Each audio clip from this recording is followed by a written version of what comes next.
आपण श्रीवर्धनच्या गणेशाळीमध्ये आलोत आणि इकडे मुले काय करतात ते बघण्यासाठी आलो. तर इकडे गोट्या खेळतात. मला सुद्धा माझं लहानपण आठवलं.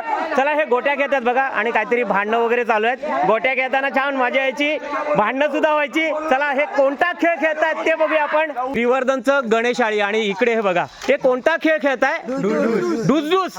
हे बघा मला सुद्धा माझं लहानपण आठवलं. हा रिंगण आखलाय आणि इथे गोट्या मांडतायत.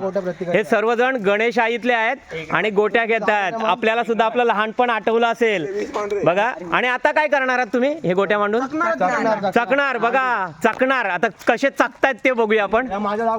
चकण्यासाठी बघा किती लांब गेलेत. हे सगळे चकतायत बघा कसे. तुम्हाला माहिती असेल लहानपणीचा हा खेळ गोट्यांचा. चका लवकर बघूया कसे चकतायत. बघा तिकडे गोटी टाकली, गोटी त्यांनी उडवले रिंगणातनं. हा पण चकतोय. त्याच्यातनं गोट्या काढायच्यात या रिंगणातनं. यांनी मारलेला आहे आणि कोण मारतोय आता? इकडे हा बघा.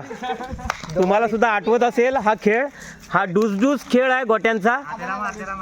गणेशाळीतल्या बघा हुकलेला आहे. हा पण इकडे बसलेला आहे बघा आणि ही बघा गोटी घेऊन बसलेला आहे. आणि इकडे हा बघा हा खेळतोय. हे तुझं नाव काय? हर्षद. हर्षद आहे आणि हा खेळतोय बघा बारका. तुझं नाव काय रे? चला यांचा गोट्याचा खेळ आपण बघितलाय आणि इकडे यांची भांडणं चालू आहेत बघा डुसडुस वरनं. आपल्याला सुद्धा लहानपण आठवलं असेल कसे भांडतायत बघा. गोट्या घेताना लहानपण आठवलं. आणि गटप्रमुख इथे बसलेले आहेत. हे बघा हे आपले गटप्रमुख आहेत भाऊ. हे बघा तोंड झाकतायत. छान हा गोट्यांचा खेळ आपण सुद्धा लहानपणी खेळलेला आहे. तुम्हाला सुद्धा आठवलं असेल आपलं लहानपण तर जरूर आपल्या कमेंट बॉक्समध्ये कमेंट्स करा. आम्ही सुद्धा गोट्या खेळत होतो.